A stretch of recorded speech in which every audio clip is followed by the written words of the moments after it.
Hello and welcome to the big British castle. It's time for Adam and Joe to broadcast on the radio. There'll be some music and some random talking in between, and then eventually the whole thing will just end. Dexy's Midnight Runners, that's Dance Stance. This is Adam here. Hey, this is Joe. We were just discussing the Black Squadron Command this morning, and you know, I've been feeling, listeners, that maybe Count Buckules feels a little estranged from Black Squadron as a force. No. So I think maybe this week it might be good if you thought of the command and announced it on me, are you? I'm not putting it on you. I'm giving you the incredible opportunity to command Black Squadron. Wow. Britain's elite listening force. Listen. To issue the command. Sure. That's very exciting. Are you up for that? Yeah. I mean, it's not going to happen for a few minutes, but we could discuss it a little more and then you could issue the command. Wow. It gives you a real sense of responsibility. Sure it does. And power. No, you don't want to abuse that responsibility. Well, you can a little. You don't want to send one of the most powerful forces into the world into some kind of pathetic, ludicrous and slightly pornographic skirmish. No, you have to be very careful about the commands you issue, as we've been every week. Yeah. So that's exciting, Black Squadron. There might be a different voice issuing your command. It'll give a new atmosphere to the task, and that's something to get very excited about this Saturday morning. I'm nervous. Are we going to do it at the end of this link even? We could do it into Cousins by Vampire Weekend. That's a... It's up to you. You're the squadron commander. It's a rocking track. I mean, remember, if you do a wonky command, you could lose the trust and faith of your squadron. It's a huge amount of... I mean, these are cutting-edge brains as well out there. He's really building it up, listeners, because he knows I'm going to issue like a pathetic command. Good work. Can it be more pathetic than some of the previous commands? Well, you've got a peculiar genius for inspiring the troops. Do you think? With your slightly pathetic commands. God bless you. And my, you know where my brain lives. Let's not load it ahead of time. Let's wait and see what happens and then judge it. What a beautiful morning, listeners. I mean, this is the kind of morning where you just give thanks for being alive. Ooga booga. And you just skip and hop along That's and sing Bob to Hoskins yourself. would say. Exactly. Ooh, as he's thrown out of yet another nightclub by a gorilla. Exactly. And we very much appreciate the fact that you've decided to join us on this lovely morning. We've got exciting things coming up for you later in the show. Retro Textination. We had a wonderful, overwhelming response to last week's Textination subject, and we'll be filling you in on some of the replies we got. We'll be filling you in on what happened. I'm trying to tease, but then my brain starts shutting down when I do, like, what's coming up in the show. Was it really an overwhelming response? It was really good. In what sense? Quantity or emotionally? Quality. Yeah, we got some really good messages from our listeners. We split the email reading this week, listeners. I did Saturday, Sunday, Monday. Adam did Tuesday, Wednesday, Thursday. And Friday, I think. Did you do Friday? Yeah. I must say I wasn't overwhelmed by the responses to Text the Nation. You got the bad days. On Saturday, Sunday and Monday. Well, I think I was overwhelmed by other things. Yeah. I think the thing that happens is sometimes our podcast listeners listen during the week and then they tend to respond in the latter half of the week. Can you be whelmed? Yes, certainly. You can be underwhelmed. You can just be whelmed. Can you be whelmed? You don't hear people being whelmed very often. Oh, I'm often whelmed. What does that mean? That just means sort of average, sort of averagely satisfied. That's pretty good, yeah. That's whelming. That's pretty whelming. People should use that more. Definitely. Listen, shall we issue the command for the squadron? Well, that's up to you, isn't it, Yeah, Commander? I think we should. So listen, if you're a recent tune-in to this programme, Black Squadron are the elite listening force that listen live right now on Saturday morning between 9 and 9:30. And of course, next week, this show is starting at 10 a.m. That's right. And moving forward an hour. We're not sure how this is going to affect the squadron, but it certainly gives an atmosphere of particular import to the following command. Remember, your task is to take a photograph based on the command that Count Buckules is about to issue. Then text it to us. The number is 64046. Or you can email adamandjoe.6music@bbc.co.uk. Remember, text will be charged at your standard message rate, and any photo you send us may well turn up on our blog. That's important to remember for this command, because Black Squadron, your command this week is Fun Bath. That's Vampire Weekend with Cousins, the first single from their second album, Contra, which I think is going to be released in the new year. You can see an amazing video for that online right now, which is directed by friend of the show, Garth Jennings. So he's done a wonderful job. Went out to New York and did a budget on...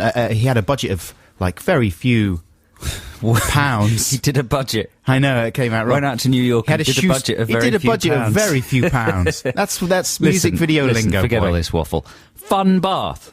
Yeah. Was that the command? Fun bath. Fun bath. And What's wrong with that? What do you? No, it's good. Oh, it's just, wait, you, in your filthy mind, are thinking filthy thoughts well, about... people usually bathe in the nuddy. Do you? Is that what you're asking for? What are you asking for with a fun bath? Well, it's up to the What are you squadron. expecting? I mean, people could just get in the bath fully clothed. Is that what you're after? If that's And have fun? Sure. It's not a prurient command if that's what you're suggesting. Yeah. No, well, that's your dirty mind that you've got Is to it? sort out. There's lots of ways of having Oh, hello. family fun in the bath We've got some. There's four. I thought. that aren't problematic. Oh, that is a fun bath. There you go! That is a fun bath. Come That's on. from the Cramond Black Squadron, Claire and Andrew. You know, they send in a photo every week. Yeah. And they're in the bath and they are eating sticky buns. There you go. Brilliant. Perfect. Fun bath. Bun, Yeah. bun in the bath. Bun in the bath. Bun fun. Explain that, Adam. What? Explain what? Explain why they're eating buns. It has a special significance, doesn't it? How do you mean? Well, when Black Squadron are stood down, Uh-huh. they have a nice Of warm course bath and they a bun, do. don't they? There you go. It's your own jingle. There's a little chat. He is having a fun bath. Look at that. Look at that guy. He's very small. He's in the bath. He is called Tommy, and he's got all his little bath toys lined up along the edge. I used to do the move. very same thing. Sure. Did you have one of those racks that stretches across the Never middle had of a the rack. I always coveted the rack. But I used to have a tub of toys Yeah. in the little chest next to the bath. Sure, we've got the same and thing. I had very extravagant games. I could be in the bath for up to an hour and a half playing with them toys. Each corner would be a different room or area. Did you used to complain about getting in the bath, but once you were in, you couldn't be got out? Often. And I used to do the flannel as if it was the Loch Ness Monster. Uh-huh. How'd Yeah. you do that? Well, you just hold it, you pinch a corner and then you whisk it through the water like a kind of serpent. Yeah. And then it would loom up and attack people on the edge of the bath. Uh-huh. It was very exciting. Did you used to slide around causing tidal waves and tsunamis? Most deaf. Yeah. And then sometimes they were so violent They'd they would slop over the edge. Slop over. Your Oops. parents would get absolutely furious. A big bucket of water slopping over the edge. Yeah, Yeah. you'd have to mop it all up with the bath mat. Are you having baths with your brother there? What? In the What past. do you mean? Oh, in the past. They're in the past. Yeah. When we were very small, yeah. And fights and friction there? There'd be no fights in the bath. That's very dangerous. You have to be very careful in the bath. There's always fights in the bath, because you battle about who gets the tap end first of all. Do you think? Of course. I mean, that's not pole position by the taps there. Do you not think? Unless you want to control the... Exactly, you can control the flow water. of the Vasa. Yeah. Anyway, so keep those photographs coming in. Lot of fun baths. Keep There's them another clean, fun one. obviously. Metaphorically Karen and literally. Ben. Ben, age 3 from Southsea. That is a very fun bath. I've never seen anyone have so much fun in the bath than that guy. He's wearing a mink coat and a baseball hat in the bath. That is fun. He looks like he's in a coffin, that guy. Oh, someone's done a happy shaving foam face on the side of the bath. I mean, this could be a record-breaking Black Squadron. Quantity-wise, what are you aiming for? I mean, usually we get about, what is it, between 120 and 140. Are you hoping to smash the 150 barrier? Very much hoping that Black Squadron can help us smash the 150 barrier for fun bath photos today. That would be Look at this. extraordinary. This is from Simon and Jancy in Hitchin. She's in the bath, she's playing Countdown. And look at that, she's got the Countdown board game. And she spelled out fun bath. Well, not really, she spelt out fart bun. But it's early in the game. Fart spelt F-A-H-T. Fart. Thanks for those. I've got a free play right now, listeners, and this is a bit of classic Roxy music. I heard this the other day, and it sounded amazingly ahead of its time. What is this, mid-70s, I think, from their album Siren? I'm not sure about that. Should have checked, I suppose. But this is Both Ends Burning. Yeah, a Norwegian would. Norwegian would you, could you? Who was the girl that presented that show? Wasn't it Kerry Katona? No. Done that show? Would you, could you? That was Would you, could presented you? by a worryingly thin girl, I seem to remember. Kerry Katona. That was, of course, the Beatles with Norwegian Wood. Could you? And Paul McCartney, Sir Paul, will be the first guest of Lauren Laverne on her new Six Music show. Yes. From 10 a.m. on Monday morning, she'll be starting. I mean, that is a pretty good first guest. How Yeah. did she bag Sir Paul Macker? That's unbelievable. Has she Laverne, she's got tentacles. She does have tentacles, Through, doesn't she? she's got a serious tentacle problem. She stuffs them in her shoes. I mean, I can't believe you mentioned her tentacles on air. Well, I'm sorry, but the world had to know at some point. You're friends with her. She's not going to I be am, pleased about but that. her tentacles have extended. They've extended. Don't Yeah, well, make it just listen, worse. hear me out. Her tentacles have extended from the holes in her shoes, all through the media sphere and up the trouser legs of many famous people. That's just including Sir Paul McCartney. libelous now. One of her tentacles went up his trouser leg. Did it? And wrapped round his little old thigh top. What happened then? It's like Alien. And it drilled That's round the why back. he's in on Monday morning. Oh, I see. It's dragging him through London Yeah. at the moment. So if you look out your window and see Paul McCartney Hey, I've got a tentacle. being dragged past your window by one of Lauren Laverne's tentacles, that's what's happening. Come on. Hey. What a response to the Black Squadron command, particularly Dono in the bath on his bike. He's a young man who's actually, I repeat, in the bath on his bicycle. That is a fun bath. Camilla and Rihanna from Wantage have filled a bath with an amazing array of toys. And there's a photo from a couple of people called JB and Chapman Scoop that I believe is probably one they took earlier, a kind of a special photo project, because it's a beautifully laid out entanglement of nude limbs in a bath of kind of Foliage and stuff. foliage. Yes, it looks a bit like, The Lady in the Lake, but it looks Adam was thinking maybe they had actually thrown it together in response to the Black Squadron command, but You're suspicious because it looks too sophisticado. suspicious would be the wrong word, but it looks like it's something they've spent a while arranging. Well, it's very impressive. We'd like to know if you just took that or if it was indeed created beforehand. Anyway, thanks for all those. Keep them coming in. You've got a few minutes left, Black Squadron. So, Paul McCartney-wise, though, you may remember if you were listening last week that we were talking about having been... Was it last week or the week before even? The week before even. We were invited to switch on the lights at Stella McCartney's shop, and we didn't do it in the end. Joe decided that he wasn't able to do it because it was too scary, right? Yeah, I've just got brain problems. You know what it was, actually? I don't think I really focused on it properly. Yeah. All I could think of was I get quite nervous at public events and Sure. that I couldn't deal with it. Exactly. Well, the Mighty Boosh were invited to do the honours in the end, and they did a fabulous job. You may have seen pictures of them in the papers this week, but we got a message from Dave Brown, who Mighty Boosh fans will know plays Bollo and is part of the Mighty Boosh band and also the designer of a lot of their artwork. Isn't and stuff. he someone's brother? Is he Noel's brother? No, that's Naboo. Oh, yeah. Dave Brown is a very talented guy, musical guy and a designer guy and also a Bollo guy. And he sent this message. Hi, Adam and Joe. Just wanted to say a huge thank you to Joe for turning down Stella McCartney's invite to turn on her Christmas lights. If you had agreed, we wouldn't have been asked to do it. And we would have missed out on a night we will all remember for the rest of our lives. I'm so crammed full of anecdotes now, I can barely breathe. Macca sends hugs, to Adam, obviously, and not Joe. When I first mentioned your names, he screamed, "No one turns down a McCartney," and threw a mince pie at Joe Wood. I think just because he was so angry at that name. While we were getting ready to turn on Stella's lights, we overheard Sir Paul in the next room playing a song he'd obviously prepared for you two. We secretly recorded it shortly after he began weeping and smashing things up. Oh dear, Hope Corn on the Cobbles is happy with himself. And here's the bit of music that he sent in. Let's listen to Adam Joe. To listen to the podcast, not the live show. I used to feel acute frustration cause I couldn't join in with the text mission. But now my troubles have disappeared because retro textination's here. And now my mind's gonna be red eyes and a room in the band and forgotten about. Sir Paul's gone for bin. Steady throwing the band. Not trash. Oh my god. That's pretty amazing, isn't it? That's incredible. That's Sir Paul McCartney, Sir Paul McCartney singing the from the retro Text the Nation theme. Yeah. Sorry, but am I dreaming? Yeah. No, you're not. That's absolutely phenomenal. So that's him in the next door room while they were waiting to go on. Yeah. And he was very upset because we hadn't turned up. He was angry with you, but he decided to cheer himself up by singing his favourite Jingle Jongle, which happens Corn to on be the your cobbles.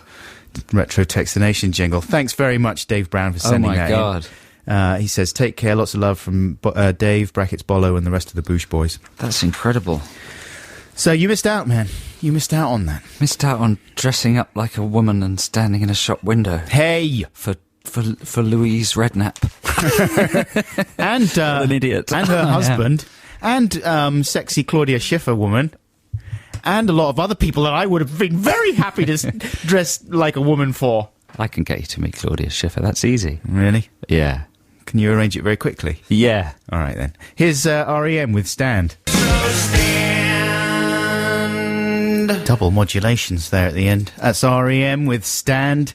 And it's now time to stand down. Black Squadron. Stand down, your work is done. You've earned yourself a nice warm bath and maybe a nice little bun. Wonder what the stats are going to be like for this Black Squadron. I mean, it looks like a high number of responses. Yeah. But is it over 150? Maybe not. We'll find out after the news. It's 9:30. That's The Cure. Jumping someone else's train. This is Adam and Joe here on BBC Six Music. Thanks for joining us this Saturday morning. Tiger Woods, luckily he's okay after his little fender bender out there, which last night our producer James was saying it was on the news like it was imminent death style crash for Tiger. But it turns out it was just he hit a fire hydrant just outside his house. And then his wife smashed the window with the golf club, apparently trying to free him. But it sounds as if they were just having the mother of all Barneys. And maybe she was arguing with him. He hit the fire hydrant. She gets out, smashes the window in fury with his 9-iron. That's a little... The mother of all Barneys. Yeah. All Barneys have the same mother. He must be very lovely and huge. Yeah, she's very like, maternal with she's absolutely enormous. Enormous skirts. Big purple dinosaur. Yeah. And she's the mother of all Barneys. Hello.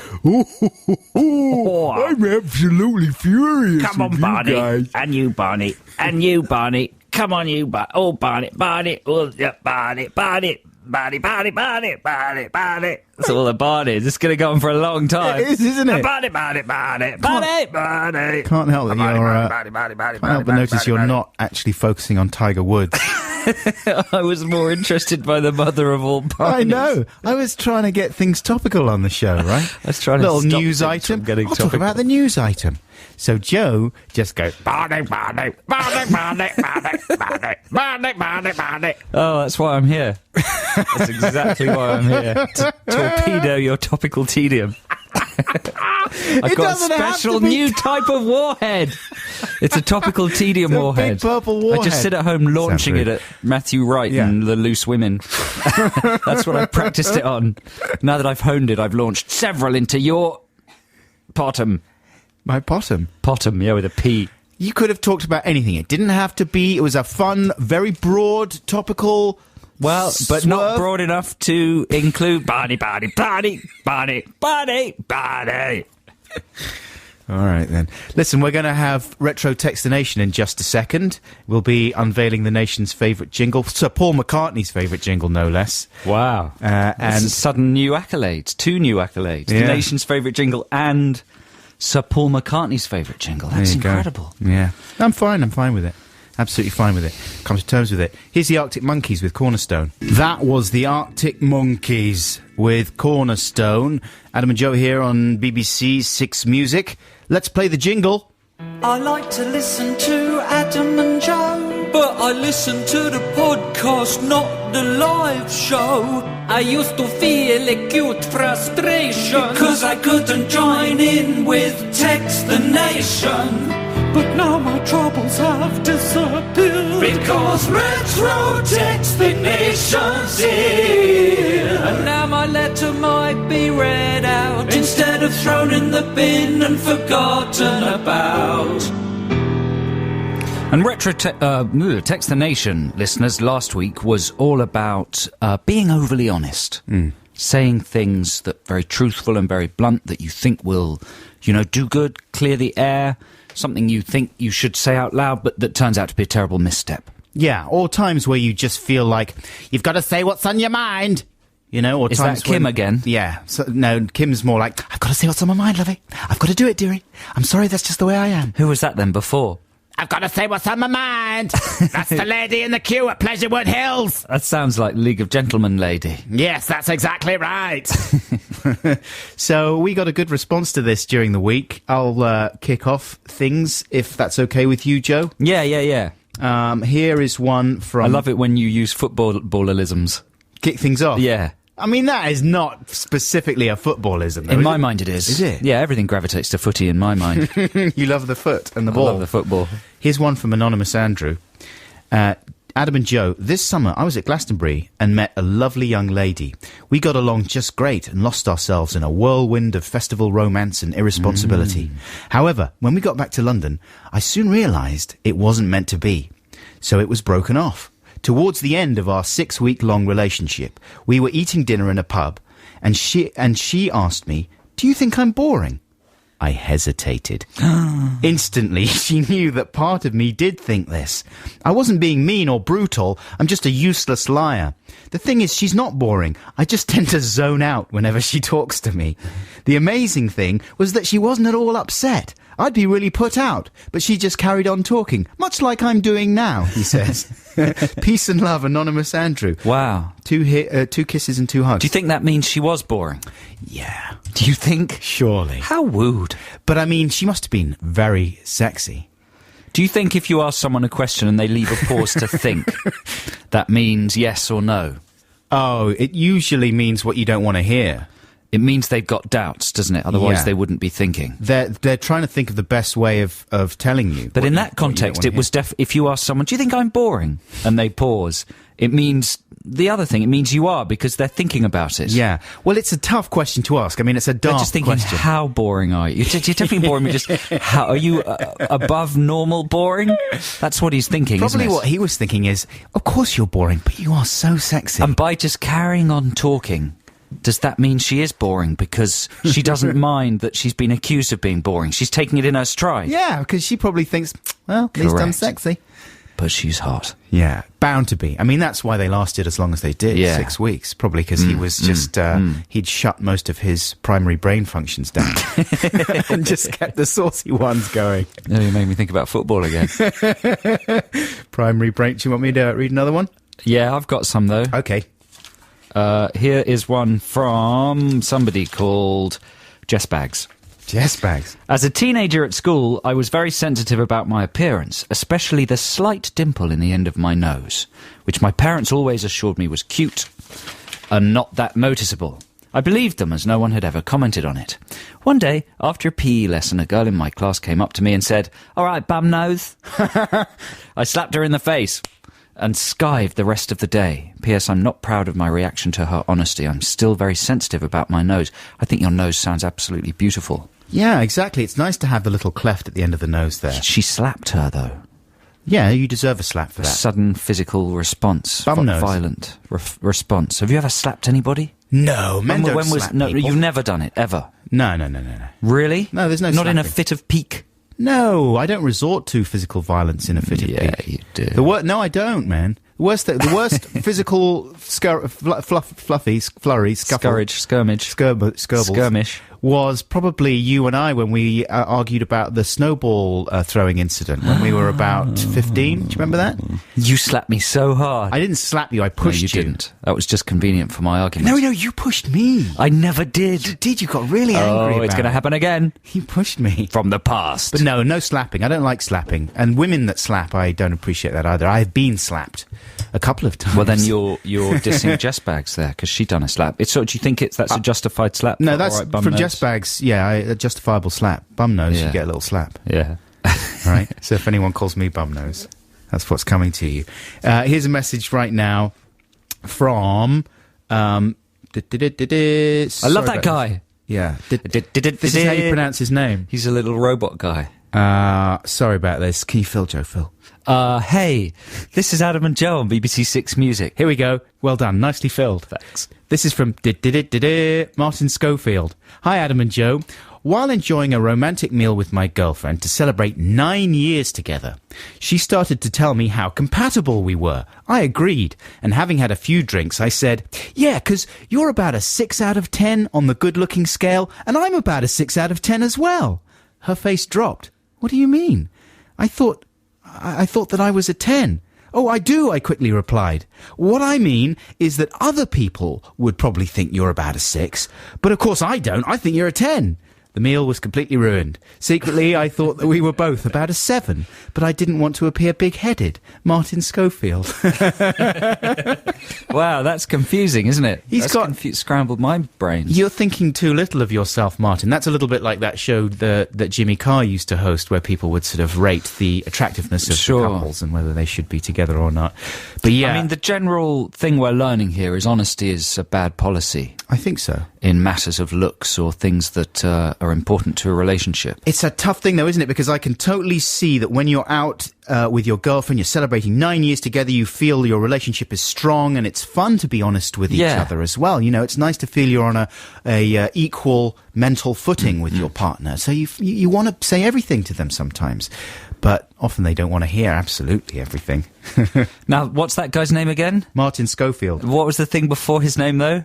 Oh, yeah. Yeah. Martin So does he Schofield. go around with sort of some trumpeters? Yeah, he does. And every time he comes into a room, they play a little fanfare. Or does he have like a car horn attached to his coat and he activates it every time he walks into a room? What's his name again? Martin Schofield? Martin Schofield. No, he says it himself. Even when he's signing checks and stuff, he has to do it. It's embarrassing. Is it? He's at the bank. Oh, okay. Martin Schofield. Is it written on his name? No, he just makes the noise. Just the noise, make yeah. the noise, Yeah. Listen, Thanks I was for thinking, clearing that up. because we've got a few more good messages, right? But let's do another Retro Textination later on in the show. What? But right now, we've got a free play from Joe, and I can't help noticing... Yeah, last week you were reading out... We both read out an email from a gentleman who'd produced a Thompson Twins album, Phil telling us Thornley. a wonderful anecdote.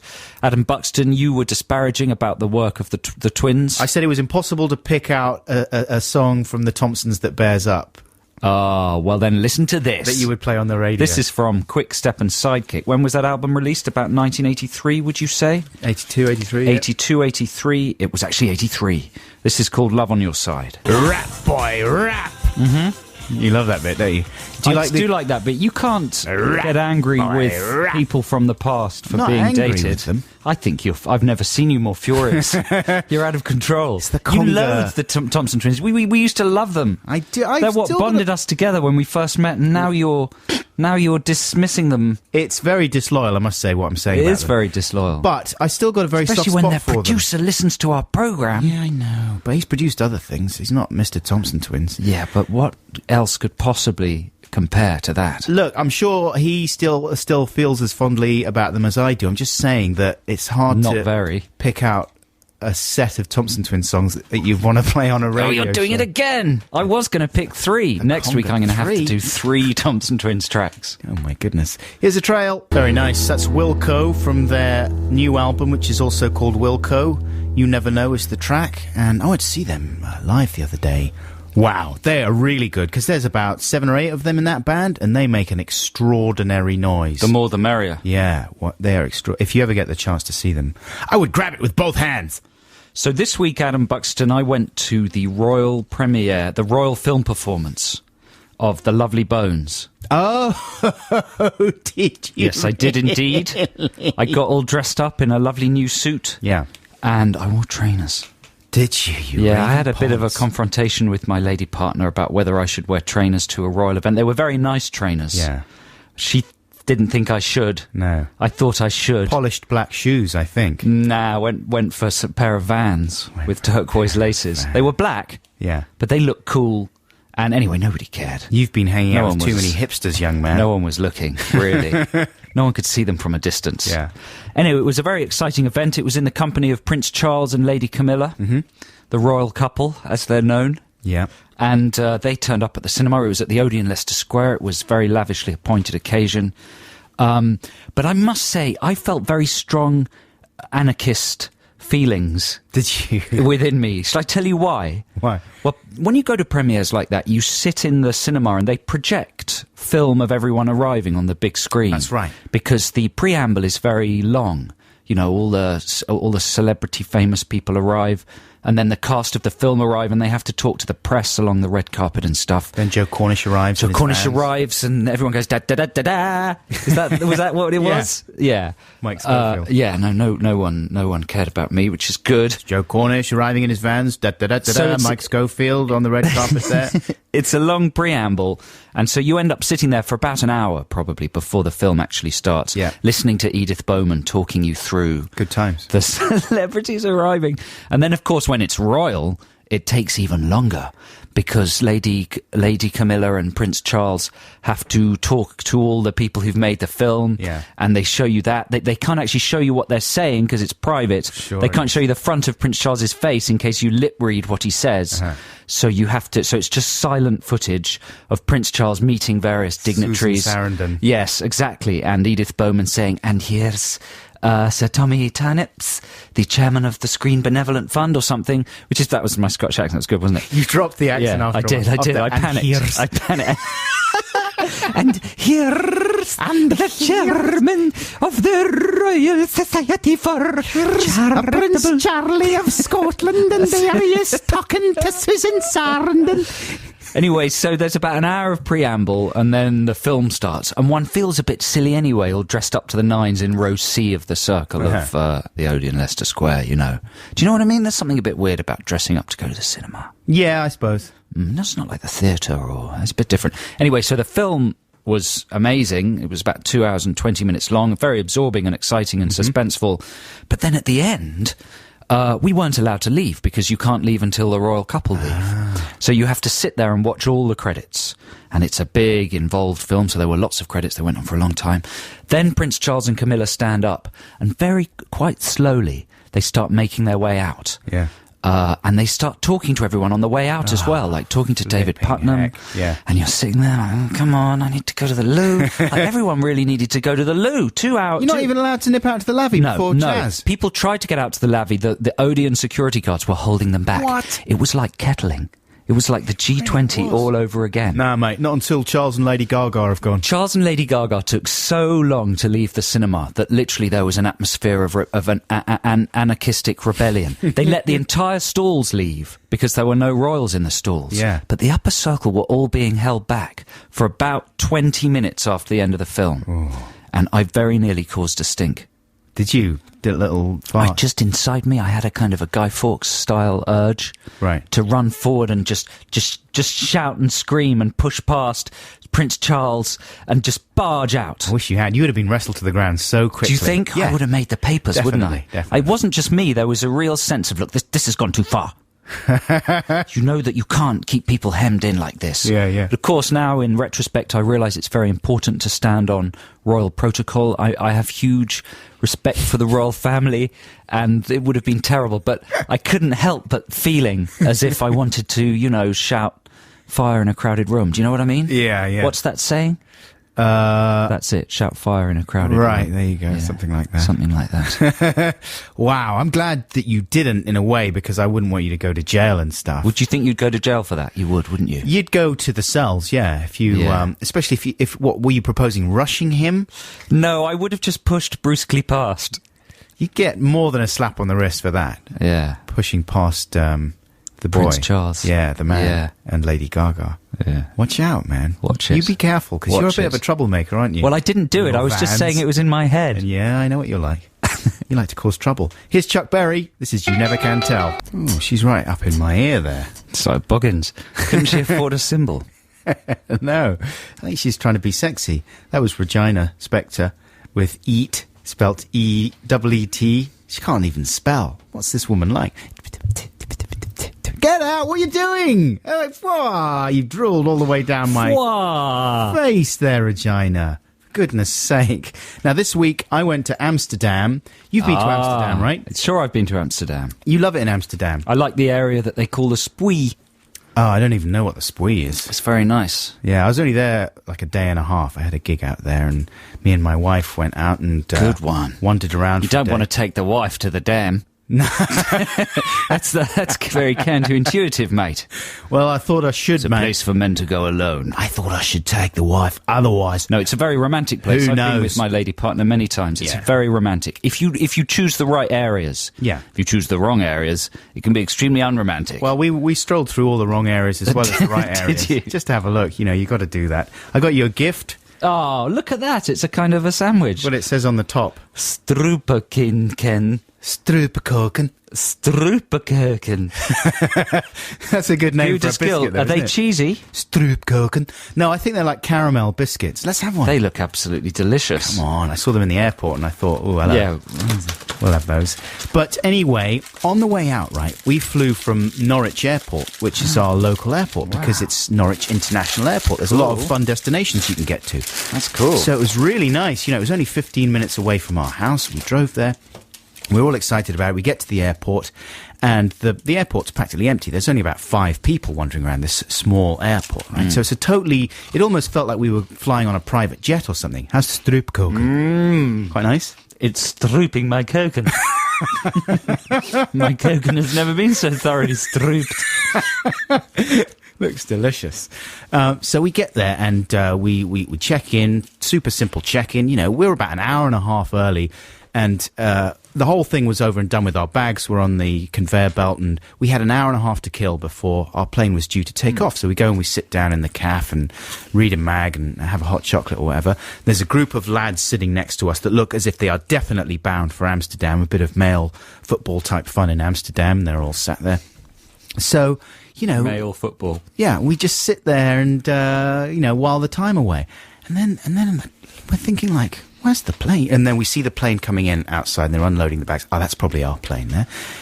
And then it's like, aren't we supposed to be boarding around now? It's taking a long You time. have to. Why You is- have to do it yourself at small airports, why is don't the you? plane? Right. I wish you'd been there to tell me They that. They don't sort of spoon feed you at the smaller airports. At the smaller airport. Well, this was the thing. So we'd been lulled into a false sense of security, not only by the fact that there was this gang of lads who were there, who we assumed would be On the same flight. On the same flight. Yeah. So they weren't doing anything, so we weren't doing anything. Also, they were making other announcements over the tannoy.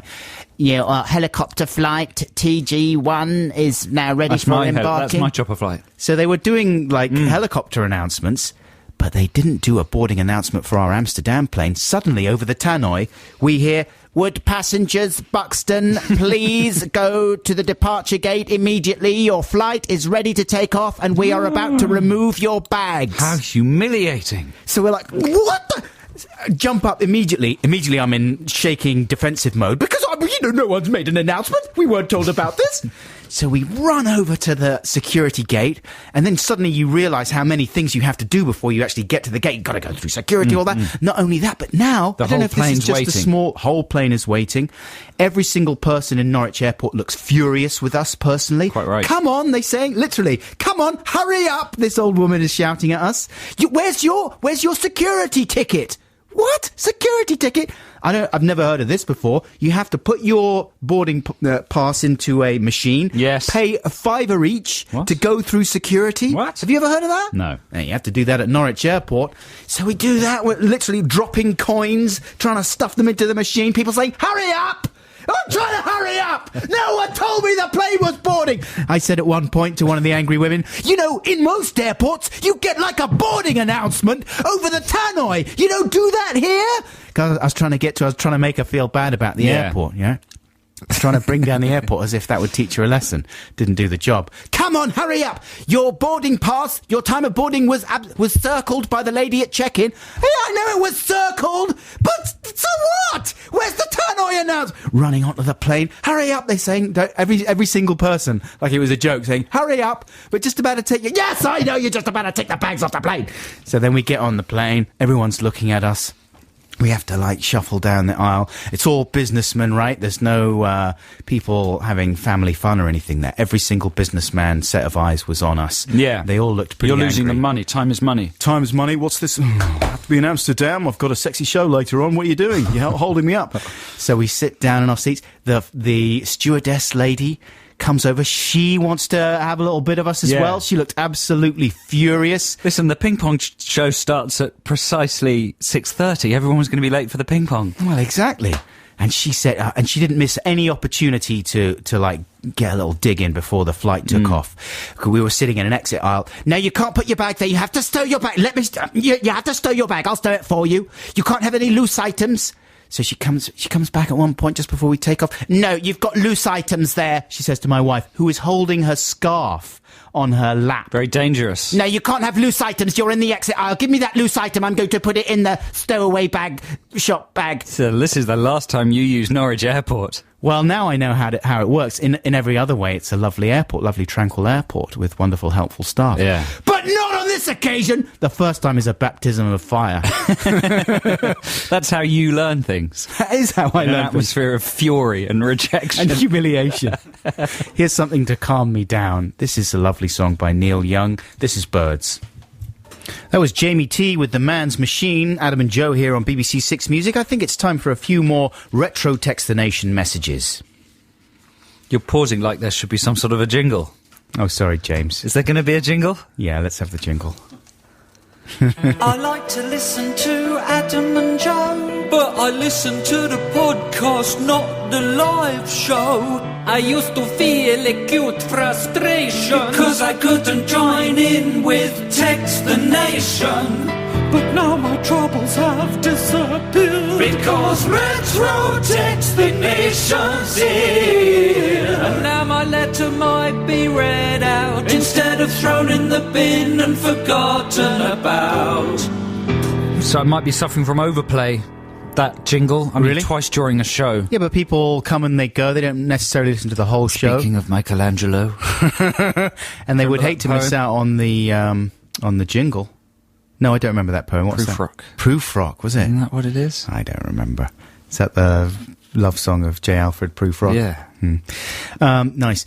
Anyway, Text the Nation last week was all about times that you've been too honest and regretted it. Or maybe someone's been too honest with you and you've regretted it. Here's a message from Chris Hatt in Brisbane, originally from Southampton. He says, "Hi, Right Honourable Buckulees and Sir Cornballs." Well, it's about time, too, that somebody got our names exactly right. Well, it's nice to have a bit of respect sometimes. He says, "I live in Australia, so I'm unable to listen to the live show, but he listens on podcast. When I was around 7 or 8, I fell off a climbing frame and broke my arm. Whilst in the car with my mum, who was driving me to the local hospital, I asked her in a terrified state, 'Am I going to die?' She laughed and came back with, 'Of course not, dear,' and I was placated.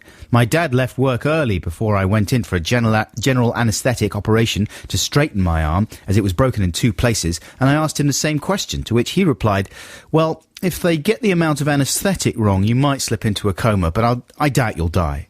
I was absolutely terrified.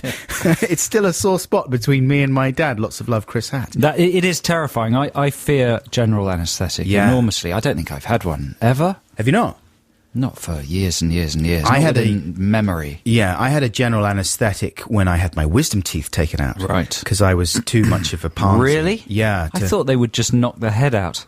No, I was advised to have a general by someone who'd had the procedure before. So I did it, but I was terrified about it. So what I did was I took my video camera in and I set it up on a tripod and I asked if I could video the operation. And they said yes. I said I was at art school at the time. I said, "Oh, I'm an art student. It's like part of a project." But what it was in my mind, if I film it, for some reason that will somehow reduce the chances of anything disastrous happening. Or maybe they'll be on their best behaviour and make sure they do a really good anaesthetic job or something like that. So I've got a video of myself having my wisdom teeth removed. I'm pretty sure any doctor or dentist nowadays, worth his salt, would refuse if you asked them to let you video the operation. But I was shocked by how violent it was. The guy had his knee up on my shoulder and was wrenching around. It seemed so Do you know what? He medieval. called me as well. Did he? Yeah, I gave him my mobile number. He called me and I came in and did 1 or 2 things. I've never seen that part of the video. Have you got a message there, or shall I give I've you got another some one? messages, sure. This is one from somebody called Hazel of London. Hazel of London says, "My brother's always brutally honest with me. It's one of the things I like best about him. On my last visit to Leeds to visit him, I walked in the room and he said of my outfit, 'Is that fashionable in London?' Upon other compliments for my slightly outrageous dress sense, my dear brother has declared, can everyone else see the same top I'm seeing? So that's the special sort of permission you get from a family member or a relative to be a little more brutally honest. And Hazel obviously dresses slightly flamboyant. Flamboyant, is that right? Is there too many L's? No, flamboyant. Flamboyant. That's how you She pronounce it. dresses flamboyantly. And the brother's calling her up on it. Bye. What kind of sign-off is that? Just, I'm getting out quickly. And then he threw the piece of paper across the desk. Bye. Yeah, bye. Bye. Across. Does your mum give you a hard time about the way you dress? Not anymore. Mine still does. Does she? Every now and again. The parents very seldom miss an opportunity My to mum pull you gives up on me a your hard time about appearance. the way you dress. Does she? Yeah. Why is She hasn't Adam- said eyes on you for years. Yeah. I mean, I'm not a snappy Why is he dresser. still dressing like an old trampy hobo, man? My mum still complains about my beard whenever she gets the opportunity. Here's a final one from Heather right now. And it is... this is the wording. Hello, lovely Adam and Joe. In my early 20s, I shared a house with a group of people, one of whom was a man who smelt like a carrion and fishbone milkshake that had been left out in the sun for a few days. The stench was so bad that no one would visit our place, and he seemed to have no idea of the stomach-churning whiff that was permeating from his every pore, but instead sat in the living room stuffing his face with huge plates of fried meats. So he ended up having a secret emergency flat meeting and decided to draw straws to pick someone in the flat who would tell him in the nicest possible way that he stank. I picked the short straw, so I approached him the next day and I said, I don't know if you've noticed, but there's a very strange smell coming from your room. He said, no. I pressed on and I said, and from this room, right at the moment, too. He looked at me blankly. I realised a more direct approach would be needed. You know, some people have noticed that you smell bad sometimes. A horrible, wounded look came across his face. But I'm sure it's not your fault. Maybe it's just a matter of having a few more showers. Tears started to well in his eyes. Panic starts to set in. I've got no idea what to say, so I just go with, anyway, I'll be off then, before pegging it out of the room. He never spoke to me again and spent years spraying himself constantly with foot sprays, deodorants, breath fresheners, and looking at me like I was something he'd pulled off the bottom of his shoe. I still feel awful about it. That's a tough one, though, isn't it? It is a tough one. Have you ever told someone about their personal smell problems? Nope. He says and loves the piece of paper across the room. Okay, we are going to play Beck right now, and then after this, go to the news. Beck with Girl. It's just gone 10:30 here on Six Music. Time for the news. That's Mark Ronson there with Valerie. And that was Winehouse singing, wasn't it? Yeah. Sure it was. She's absolutely fine now. She's back on top. Is she? Completely recovered, totally healthy, able to sing and perform just like normal. She's Amy Winehouse. She's got enormous hair, and I do not really care about what she does. That's a nice song, though. Thanks. I just made it up. It's not true. I do care about what she does. You should do. I should do. She's important. I miss seeing her drunk face In the gutter. No, I don't. I'm really glad that she's Terrible, doing it's better. terrible. But is Hey, she... tell everyone what you just told me. Oh, really? Okay. Yeah. Well, Last week, Adam was banging on about I'm a celebrity, get me out of here. Banging in a highly entertaining way. no Yeah, respect. it was Brill skills. Yeah. But he was talking about, I was saying, oh, you should go on the ITV2 show. You know, because they have people I don't personally recognise on there banging on about it. I think you were, one of us referred to them as desperate losers. But anyway, during the week, I got the call. Wednesday, no, was it Tuesday even? I get a message from my agent saying, ITV2 saying, would you go on their show? Flying out to Australia. Would you be able to fly out to Australia Business tomorrow? class, flatbed? Yeah. And Nice. luxury accommodation. Once you get there, we give you a day to recover from the jet lag, do the show, fly back the next day. I couldn't go because I had this gig in Amsterdam on the Wednesday. No. So it was off the cards, but I would have gone like that. Well, what if they ask you next week? They're not going to. I think someone had dropped out. Yeah, but someone's going to drop out again. The series runs until Christmas, doesn't it? Oh, no, it's quite short, no, isn't it's it? short. It's only 3 weeks. It's going to be all over by next week. I'm sure there'll be another buckle opportunity. Next year, maybe. I mean, they asked if we could go on the show, and record something in London. But to be brutally honest, it's not the same as flying business class to Australia. I mean, I don't think we have time to do it anyway, but still, you know, it was the Australia and meeting Anton Day. It's not the time I don't have. It's the information. Yeah. What? And the watches. I don't watch it. Oh, yes, So that's I right. personally, no disrespect, I've watched it in the past, but I've moved on Yeah. to other things. Like, just staring. It's a bit of a weird the wall. It's a bit of a weird series, this one. You know, you heard Katie Price left of her Sure, own I volition. heard that, yeah. You must have been upset about that. Well, ratings plummeted by 2 million, I heard. Did they? Yeah. I'm not surprised. I mean, what? How? What Let's kind not of? start talking about it again, though. What? I mean, look, we're starting talking about it But you again. could just engage like with another human being if they start talking about Yes, that's something. true, that's true. I'm just thinking of all the other human beings who are listening. They might be interested. You're right. In what we have to say about it. Shoot. Well, now you've built it up too much. I was going to say some amazing stuff, but I'm not even going to bother. You know what I've just changed tack completely for a moment. Good. I've got a fun fact for you. Good. That maybe you don't know. On this trip to Amsterdam that I took instead of flying to Australia, we went to the Rijksmuseum there, and that's Amsterdam's lovely, famous museum. And Is that how you say its name? REGKS, I can't remember how it's spelled. REGKS. Yeah, I think it is. Yeah, the Reich Okay. Museum. Anyway, it's not like the Third Reich Museum. It's different. That's how you made it I think that's how you pronounce it. If Yeah. someone would like to correct me, I'd be more than happy to be corrected. But, so we were looking at the very famous picture by Rembrandt, The Night Watch. Do you know that picture? Sure I do. That's a good pick. And, but I was amazed to find out that Rembrandt is not his surname. That's his first name. Right. Do you know that? Fun fact? What is his first name? Mr. History of Art. His first name is Rembrandt. His whole name is Rembrandt. Oh, I've got it written down. Here we go. Rembrandt Harmenson van Rijn. Or Van Rijn. Rembrandt Harmenson van Rijn. I didn't know that. Fun fact. But, you know, I guess he's like Prince as well. He's Prince Rogers Nelson, isn't he? Yeah. And Sting, of course, is Sting Gordon von Stung. And Madonna is... did you know that her real name is Madrian Onalump? Madrian Onalump. Yeah, Madonna. I did not know that. Yeah, that's how she gets her name Madonna. Madrian is her real name. That's her christened, given name. So, fun fact. How's your search gone? Are you searching for the pronunciation of the Rijksmuseum? Yeah, I haven't got it yet. I ain't got it yet. Come on, let's just rely on the listeners. They're cleverer than That's either true. of us. They'll tell us. Here's some music. This is Ian Brown with Just Like You. It's the Monkey Man. Ian Brown, Just Like You. Adam and Joe here on BBC Six Music. Yeah, now it's time for a part of the programme we call Text the Nation. Text the nation. Text the nation. What if I don't want to? Text the nation. But I'm using email. Is that a problem? It doesn't matter, text.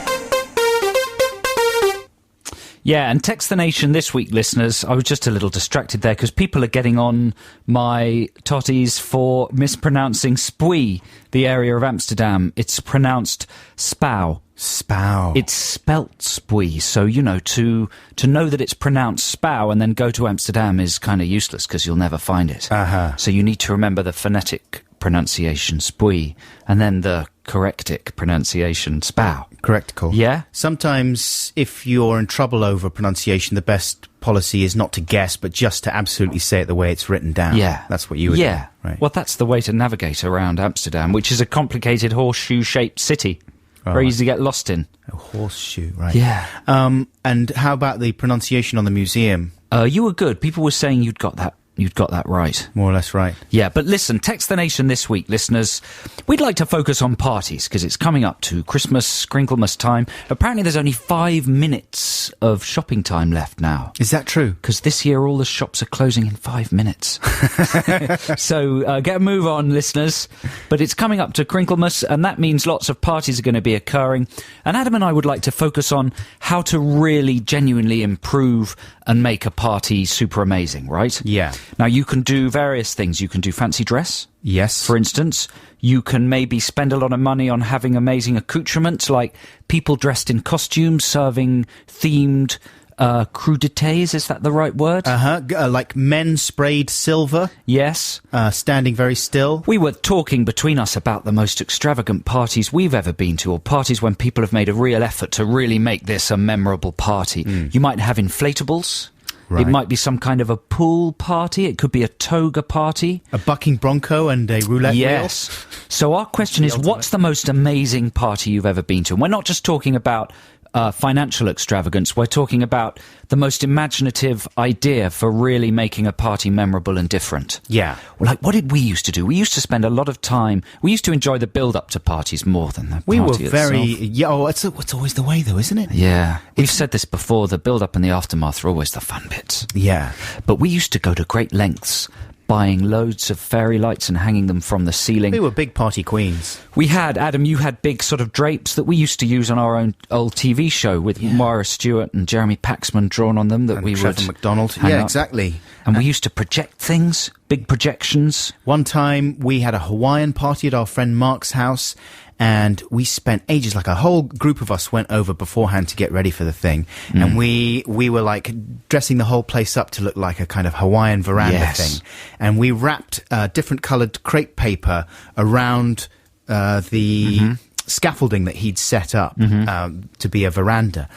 And at one point, and it took ages to wrap all this crepe paper around, but once we'd done it, I decided that it didn't look very good because I was the artistic director of the project. I remember that. You took it all down and I took insisted on redoing it yourself. Yeah, I took it all down because I didn't like the colour scheme. And everyone who'd been helping wrap it up was quite angry about it. Yeah, it was an idiotic thing to do. It looked better 15 afterwards. years later. Did it? It Or did. did we just have to tell you that to stop you from getting into a terrible strop? The party I always wanted to have that we never had, I wanted to have a Vietnam party. Oh, that's right. My idea was turn the heating up really high to make it oppressively hot like Vietnam. Have a lot of medical, army camp beds. There would be the sound of cicadas and the Platoon soundtrack playing. Yeah. Everybody would have to come in military outfits looking really sweaty and tired with dog tags. You could have an injury or a wound if you wanted. And there would be all the other things that happen in Vietnam. Payable ladies and naughty substances. Right. It would all be very, very themed, and it would have been a brilliant party. And I was also going to put, like, vines and jungle vines. You could have little napalm dips and stuff like that. Very tasteful. That's nice, isn't it? Well, it was around the time that there were a lot of Vietnam movies coming out, Right. wasn't it? We never had that party, though. No. But listeners, what are your fail-safe ideas for really making a party special and memorable? The more imaginative and weird, the better. It can be things you want to do or parties you've actually experienced where people have really thought of something cool. And again, it shouldn't be about how much money you can spend. It should be about how inventive and resourceful you are. The text number's 64046. The email is adamandjoe.6music@bbc.co.uk. And remember, you've got all week to respond to this, really, because your answer might turn up in Retro Text the Nation on next week's live show. But if you are listening during the week, don't text, just email, okay? Yeah, but right now, if you want to respond to that, 64046. We're going to play some music right now. And Yeah, this is a free play, mate. Oh, yes. This is my one, and it's another bit from a soundtrack. Ah. I played some Alan Silvestri from Predator last week. Got a lot of very happy Alan Silvestri fans. Lots of Predator fans enjoyed the Jungle Trek. I'm going a little bit arty this week. Are you? I'm going to play you a bit of Jean Constantin. Thank God. He is a French composer and songwriter from the 50s and 60s, and he did the music for one of the most famous arty French films ever made, The 400 Blows. You seen that ever? I tried to watch Directed it by the Frankie other day. Truffles? Yeah. You didn't, did you? I did, yeah. And it bored you? I had a little bit of a boredom problem with it. You didn't. It's a masterpiece. Maybe I'll go It's back on to the BFI list of the 14 film... No. Oh, no, of hang the on, it 50 wasn't- films you have to see It before you're wasn't- 14. Sorry, it wasn't that. It was 8.5. Oh, yeah, 8.5 is a bit sophisticated for you. Yeah, it is, isn't No, it? I can see you getting confused at that one. Where's But Katie The 400 Blows, just a very straightforward film about a little naughty boy bunking off school in Paris. Oh. His parents are divorcing, and this is the music from that film. This is the theme to The 400 Blows, and it always makes me feel like a naughty little Parisian man bunking off school, running around, going to my friend's apartment, smoking cheeky ciggies next to his big stuffed horse called Balthazar. Does that mean anything to you? Sure, that's what I'm doing later today. Yeah, this is The 400 Blows.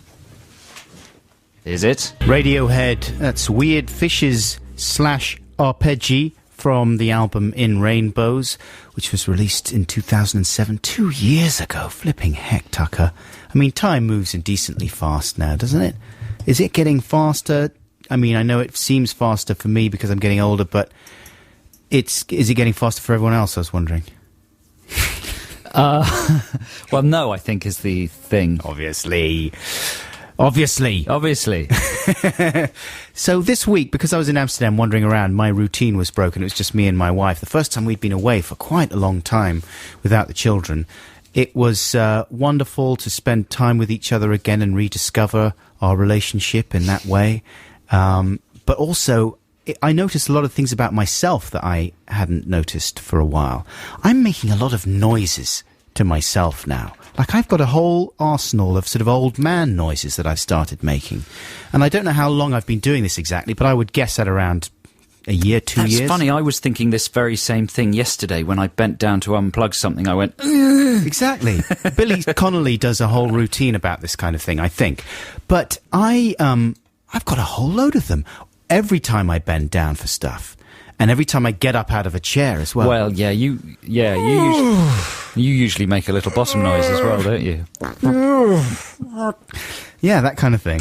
But no, always like to bend down. Well, it is fun. It makes life more fun. Is that why we do it, do you think? Sometimes. But I tried to stop myself doing it, and I find it Right. very difficult. I don't know what is the reason for it. Just you're getting old. Yeah, I suppose. But then I've also got, like, little noises for when I come to rest, when I'm in repose. Do you know what I mean?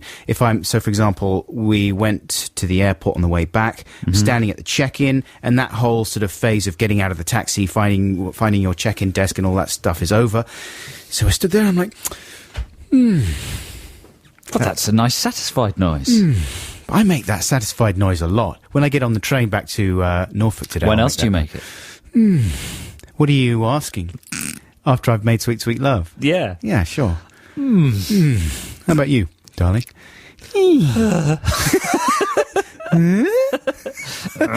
As if you make Sweet Sweet Love to Tim to Allen. Tim Allen.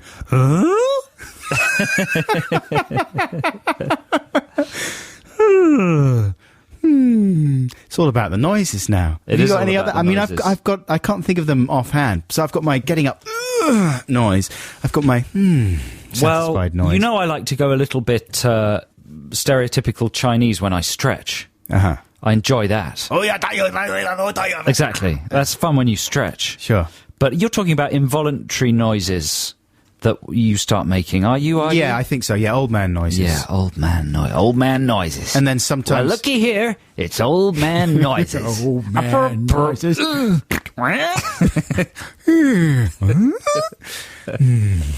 I love that guy. I'm going to try and record some during the week. You didn't get anywhere with trying to record your tummy rumbles, did you? I didn't know. It's impossible to predict. Of course it is. It's impossible to predict. You'd have to wire yourself like some kind of undercover agent and walk around with a recording device constantly on you. I tried to search for tummy rumbles on the internet, on YouTube and stuff. No joy. Really? That's interesting, isn't it? Yeah. I mean, Yeah. you'd think you've got every single thing. Well, the internet's sometimes there. quite disappointing in that respect, isn't it? You Falls think short it's on you think someone somewhere in the world has Yeah. catalogued everything, but actually, it's not the case. It's not the I was case. looking for creature noises. I was looking for an archive of monster noises. Couldn't find it. Really? Doesn't exist. Well, the thing is, sometimes they monetize these things, right? That's true. So You've you've gotta got to pay to get pay. into the You've got to pay for database. everything, don't you? Well, you don't have to pay for my old man noises, listeners. There you go. That's free. Hard to believe that could be free. Here's Spearhead with People in the Middle. That is the voice of Michael Franti there. Doing some very daring scat singing. I thought that was illegal these days, scat singing. Usually you can just be actually electrocuted on the spot. Have you ever met a lady that does scat singing, like on a friendly basis? What, like unprovoked in the middle of a conversation? No. Like Or a found professional out. lady scat singer? I used to have a friend, and it turned out that she did a bit of scat singing, No, she wasn't a scat singer. and then she was Scatman Crothers. Yeah. She was the Scatman. It turned out that she did a bit of scat singing on the side, and I found it very hard to continue being friends with her after I'd Why? seen Because you her. were terrified she might start doing it. No, because I went to see her. She said, "Oh, I sing." And so I said, "That's fantastic." So I went to this little club, and she got up and she started scatting.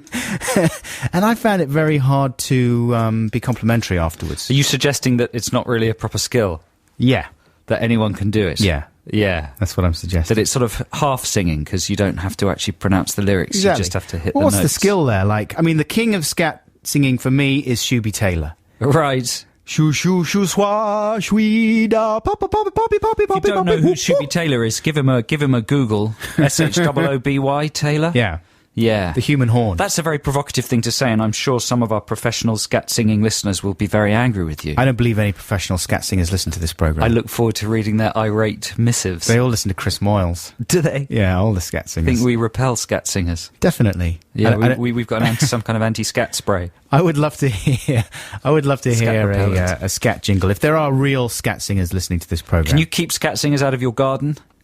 I think you put hedgehog urine, don't you, around the edge? do you? Yeah, that keeps them out. Whip up a woo! Yeah, listen, darling. That's just the sound of them being lightly repelled from the neighbour's garden. What about sort of people who dabble with scat singing, like J.K. from J.K. Rowling. No, J.K. Jamiroquai Rowling. J.K. Rowling from Jamiroquai. Yeah. Harry Potter and the Chamber of Scabadoo-doo. This is going too far, isn't it? It's lame. But are you allowed? Is he allowed in the circle? Would he get past the repellent? Well, there are all sorts of difficult areas of JK, aren't there? He's a marvellous little ball of goodness and badness, Uh-huh. all wrapped together. All wrapped together. Hey, listen, we haven't done this feature for a while on the show, ladies and gentlemen. Let's have the famous name repurposing jingle. Famous name repurposing, I do it Keira Knightley. It's really Orson Welles if you do it Matthew Rightly. If your life's not Boris Godunov, you're Michael McIntyre. Do some famous name repurposing and maybe things won't feel so Danny Dyer.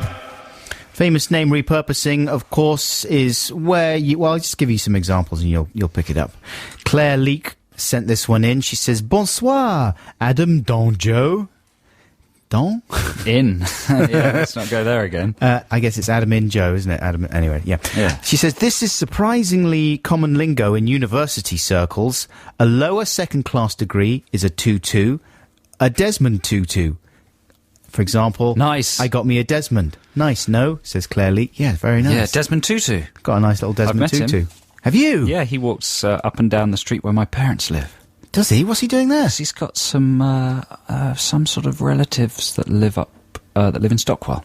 Archbishop. Yeah, DT. So certainly, if many years ago he was to be found walking through Stockwell in South London. Good one. Yeah, You he's got a one there? dude. Yeah, I've got some He's a mega celebrity name dude. reappropriation. Here's one from Amy Mannion. When I go into the bathroom to clean my teeth, I say, I'm off to Queen Latifah. Nice. Yeah? I mean, that's pretty good because it's, it's the way you say it that makes it really work. I'm off to Queen Latifah. Yeah. Did she say Clean or Queen Latifah? Queen Latifah. She says the proper name. I'm off to Queen Latifah. Ah. That's quite good, isn't it? Very good. Sam Clark says, instead of saying I'm off when I leave a gathering of people, I say I'm Tchaikovsky. Nice. Someone else. That must be a very old one. I can see them doing that in Tchaikovsky's time. Exactly. All dressed up in olden days clothing. That's right. Do you like my historical detail? I'm Tchaikovsky. But then it would be confusing because people might think you were Tchaikovsky. Wait, Yeah. you're Tchaikovsky? I've just heard your new Symphonata. It's absolutely the tip-tops. Your new Viennetta. No, I'm not actually Tchaikovsky. I just meant that I'm off. I'm offsky, like Tchaikovsky. Wait, are you or are you not Tchaikovsky? That kind Is of there thing. such a thing as a Viennetta? Yeah, it's like I mean, I know it's an ice cream cake, but is it an appropriate word to use when trying to sound as if Is it you a know about musical classical term? music? Yeah. Yeah. I think that's where Viennetta got its name from.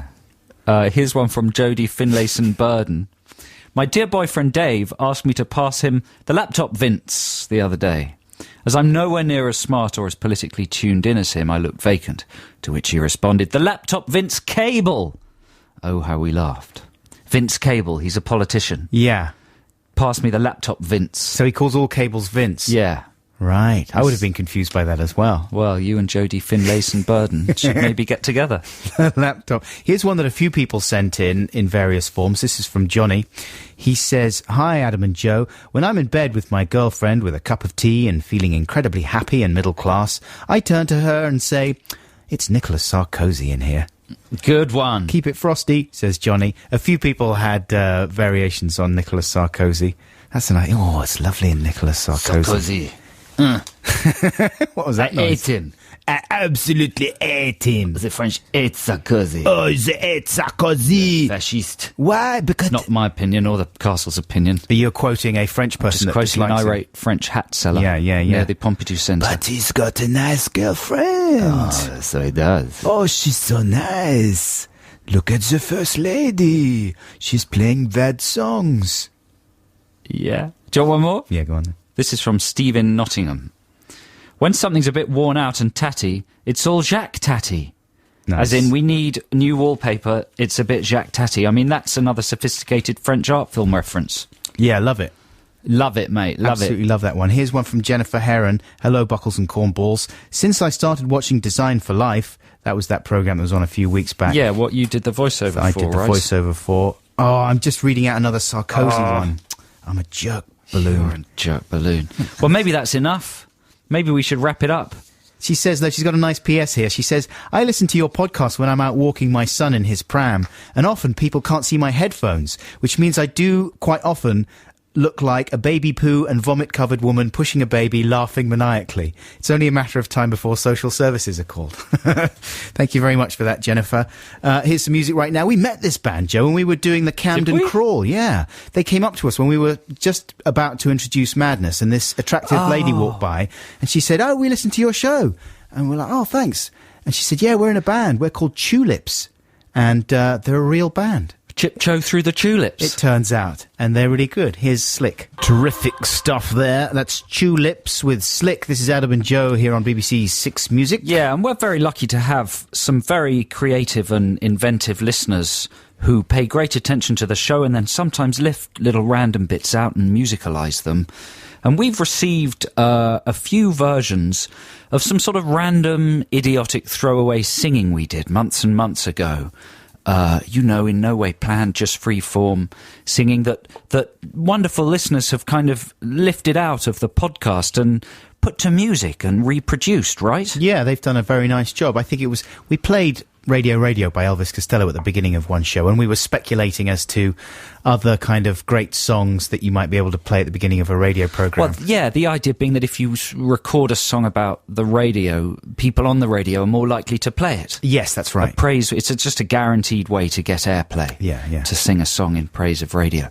But that resulted in some idiotic Improvising. free-form singing. But Anthony McKay has sent us the following version. Did he do a bit of my singing and a bit of yours singing? Yeah, he did. He did one for each, yeah. Yeah, so let's hear his one he did for my singing. Oh, the DJ that's playing the song is cool, and the station he works for is the best in the world. The show he presents is number one in the city. Radio is great, please play me, I'm pretty. I mean, that's good production, isn't it? Very nice. And he did a bit of yours as well? Song is playing on the radio. Hey ho, come on, let's go. Listen to the song on the radio. This is a song that is playing right now. That was more of a challenge, but he really rose to it. He's kind of characterised you as a sort of slick rock guy and characterised me as some kind of farm bumpkin. Right. Sat in a tub of cow excrement. Anthony Mackey, I think I maybe said your name wrongly before. Mackey. Could be either, couldn't it? But, well, let's just call him Anthony. McKee. Tony Tone. Yeah. Tony. Thank you so much for that. That's fantastic. And then we got two more. And unfortunately, we've lost the name of the person who did these. So if you did these, quickly text or email and we will give you the credit you deserve. But have a listen to these as well. Oh, the DJ that's playing the song is cool, and the station he works for is the best in the world. The show he presents is number one in the city. Radio is great, please play me, I'm pretty. Oh, he's kept in the kind of missing the beat at the end. He's done it amazingly there. That is good. That could be... I mean, they'd play that on Capitol. Sure, he's got the auto-tune there and everything. I mean, that's... Who are the guys that did... Was it Eiffel 65 who did... Right. I'm blue... That sounded good. And has she done one for you as well? Yeah, I think so. This song is playing on the radio. Hey ho, come on, let's go. Listen to the song on the radio. This is the song that is playing right now. What kind of music is that? That's from the future. It's fun party music for kids. That's the kind of The music under they'll listen to sixes. in 2050. That's good, insane. though. But that guy's amazing. Get in touch. Or girl. Or girl. Because, I mean, we should surely do a single with that guy. We should surely This is a do it. thing that this is, I mean, I'm not committing us to anything. Joe's already God looking worried. forbid. He's crossed his arms. He's looking at me with a "don't say things like that" face. But I think it would be great to do a single at some point. And that guy sounds like he could really fix us up. He feels like he's got his finger on the pulse of what the kids listen Yeah, I love that first one. He's got everything. And the Venga Bus it reminds me of as to. well. Yes, everyone loves the Venga Bus. You don't hear enough of that kind of You music. don't. Bring it back. Bring back early 90s club rubbish. Speaking of early 90s rubbish, was this early 90s or late 80s? No, it was late 80s, wasn't it? This is a great song. This is David Bowie from What his is that? rubbish What is that? period. And it was the first truly rotten album, I think, that Bowie Hey. put out tonight. Are you going to sit there and You're being defend very tonight? unmediated in your criticism of 80s classics. I absolutely... First of all, you're drubbing the Twins. we know how much we love Bowie, right? Yeah, but where's the love gone? Well, I can't he squandered the detect it love when he anymore. put out this fetid piece of... This was the album that introduced me to Bowie. Tonight was? Well, maybe not. It never was. Come I on. had the 12-inch gatefold of this. Well, the song that I'm going to play is great. Let's fire it off, James. Loving the Alien. I mean, this is the album version. I don't intend to play the full 7-minute version. Why not? It's one of my mum's favourite songs. It is actually a brilliant song, and he does a great bit of singing on it, but it is so repulsively produced. And it's, I think he said himself that he wishes he could go back and have another crack at it, because it is a great song. What's repulsive Well, about I this? do love it. That's why You're I'm playing it. repulsively produced. But that's true, actually, isn't it? Let's hear it. This is Loving the Alien. Hello, this is David Bowie. I hope you're enjoying this song about religious persecution and intolerance, but some things are even more important than aliens and loving them. That's why now it's time for the news. That's the Franz Ferdinand with No You Girls. Adam and Joe here on BBC Six Music. Don't forget, listeners, that if you're a music fan, the leader of the very first music band in the world, Sir Paul McCartney, will be appearing on Lauren Laverne's new morning show on Monday at 10 a.m. The show starts, so check it out, right? Can't believe she's bagged Sir Macca. What's she going to say to him? What kind of cheeky stuff will she say? She'll say cheeky things. He won't know what to say. It'll be embarrassing. She'll be fired. That'll be that. No, that's us. It's a little bit bleak. That's us. Yeah, that's what would I'm happen sorry. if we interviewed That him. was us. No, she'll say incredibly clever things. Can you and imagine she'll if we be an interviewed amazing Macca? success. What an absolute car smash it would be. But listen, listeners, right now it's time for this. Text the nation. Text the nation. What if I don't want to? Text the nation. But I'm using email. Is that a problem? It doesn't matter, text. Text the Nation this week is all about the wickedest party what you've ever been to. The most wickedest party, right? Or like the cleverest idea anyone's had for making a party really memorable. They got a bucking Bronco in cannot there. believe Can't that they have got believe it. that. It's like a whole Bronco. Couldn't stay on for more than like 5 seconds. Here's a right? pretty cool one from Tom in Southampton. Hey, A&J, when I was at uni, I went to a destruction house party. The house was being knocked down during the summer, so our last party of that year, we set about to help. Broken windows, ripping kitchen cupboards off walls. My friend and I spent a good half hour trying to break through a wall to no avail. Now that sounds pretty good, don't you think? Dangerous. Well, he says clearly that the house was due to be demolished. Yeah, it's fine. I'm not worried about that. I'm worried about personal injury. Because that Yes. kind of thing, you can very easily... I'm sure they were dressed in health and safety hurt gear. yourself. You can hurt yourself. But it sounds like It does fun, sound absolutely doesn't smashing. it? Quite literally. What's the film where they do that? This is England, isn't it? They go, little Thomas Turgoose and his pals, his racist pals, all go into a derelict house and smash it up. I'm Smash sure the that's heck out This of is it. England, isn't it? I'm sure someone will tell me if I'm wrong. Here's another one from somebody anonymous. Once we had an anti-landlord party. So this person's obviously staying in a rented house. We had a UV strip light in the corner and handed out loads of UV security pens and wrote in 4-foot-high letters what we thought of our landlord and got everyone to sign their names underneath. This was great, till the party got out of hand and all 3 emergency services turned up. Someone called the AA to complete the set. This is from Ben in Oman. P.S. Don't use a smoke machine in a house, because everyone wants to go, and you can't see anything or anyone in your home, including the police or your friends or people stealing your stuff and a confused AA man. That would be terrifying, wouldn't it? If, like, just out of the smoke, suddenly a policeman looms. Oi, stop it! Stop it, Louis! You've written about your landlord at UV pen, you Kill ponce. them! Here's another. UV seems to be the flavour of the area.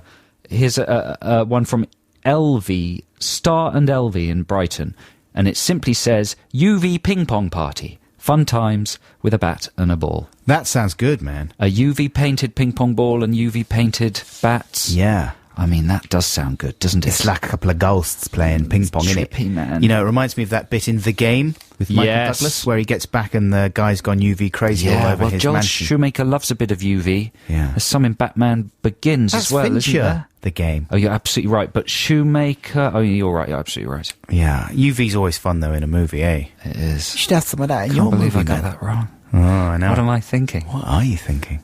I don't know. I know. Shoemaker. Oh, God. I was going to gloss over it. But... Here's another one.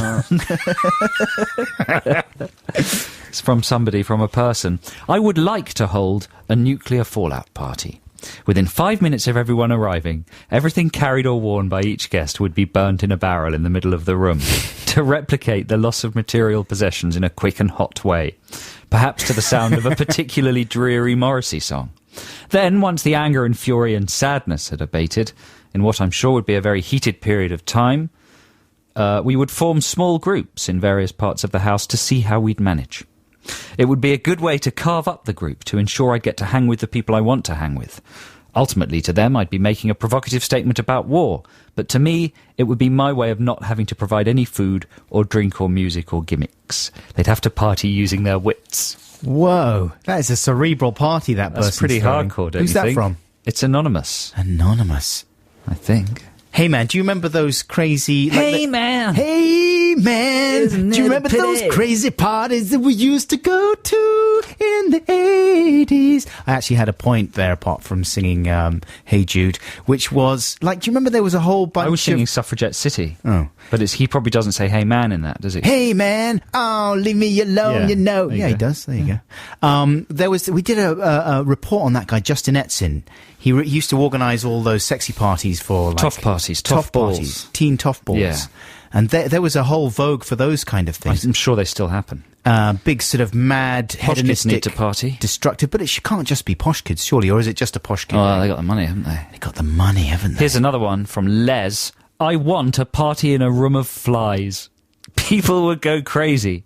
There would be interesting pursuits and a fat man would be forced to do the hoovering.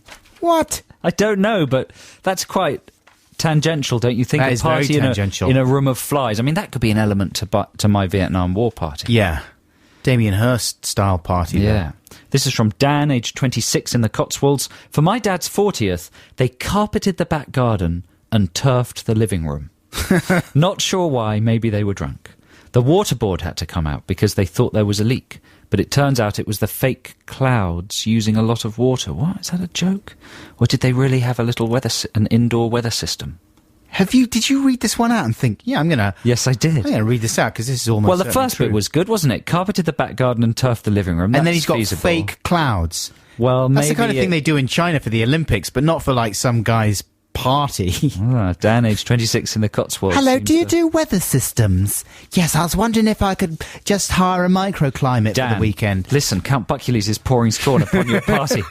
It's not Give something I us do some more very often. detail. Tell us whether it's true or not. The I am first one of the bit's surely stupidest people true. in the world, but, you know, when I see something even stupider than that, I like to pour a little scorn bucket over it. Oh, yes. Have you got microclimates? Here's the CBs. This is Misdemeanor. That's the CBs there with their cover of Foster Silver's Misdemeanor. And they're a new act. And that's a very, very faithful, cover of the thing. It's almost identical. We would point you towards the 1973 original, because presumably that's a female lead singer singing it there on that cover. Yeah. And the original is a kind of a kid singing, right? Michael Yeah. Jackson style. Michael Jackson style. Which gives it an extra little layer of, interest. Yeah, but that was nice, very nice, the CBs there. Now, Joe, how do you feel about, like, when you read the names that famous people give their children, do you have any interest in that? Do you sometimes chortle, or do you not bothered? I don't mind, really. No, I mean, you know, I'm pro people giving their children crazy names. I don't mind it. Like, I never joined in when people used to ridicule the names of Bob Geldof and his wife's children. Paulie Yates. Right. And Jonathan Ross's children and stuff like that. I don't mind the Fifi Trixabelles and the Honeys and the Pixies and all that kind of stuff. I think that's fine. But there's a weird sort of middle ground when celebrities have obviously thought about what name to give their children and they're making some kind of a statement there. For example, Tandy Newton's children, I found out, are called Nico and Ripley. Well, Ripley's good because that's Sigourney Weaver in Alien. Yeah, but to name your daughter Ripley? Ripples. I think that's all right. That's a lot to live up to. She might be called Nipples. Nipply.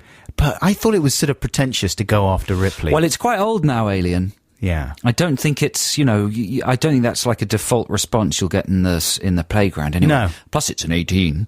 Yeah. So the younger children won't have seen it. What's the younger other one generation called? will have Nico. That's quite old school, isn't it? Nico, that's fine. I mean, it's a fairly common name. Yeah.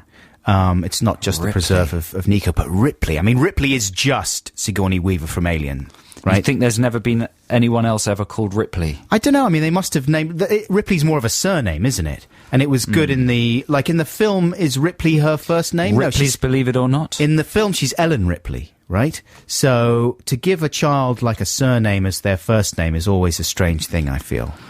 How about, like, if you had daughters, would you give them crazy names or just go traditional? I don't know. I wouldn't mind a crazy name if I thought of one. Tank Girl? Tunkles. Armistad? Armistad. That'd be a nice name for a that little girl. That would be a good one. Yes, you're absolutely right. Erin Brockovich? Like, just as one name. Erin Brockovich. Erin Brockovich Cornish. Yeah, that would be nice. Because she's generously chested campaigning Azkaban. Lady. Azkaban is a nice Call my name. son Azkaban? Yeah. That might be good. Pongo? Pongo is good. If I had another two boys... I'm thinking of Cape Fear McInerney. That's the one full name. Yeah, Cape Fear is the Christian name. McInerney is the surname. Cape Fear McInerney Cornish. It sounds almost Scottish. Because of the Mac. I'd go for Pongo Euclid Buxton. Pongo Euclid? Yeah. Because it's fun. I'd go for... something a bit more cerebral. I'd go for Feston, Dogville, Antichrist.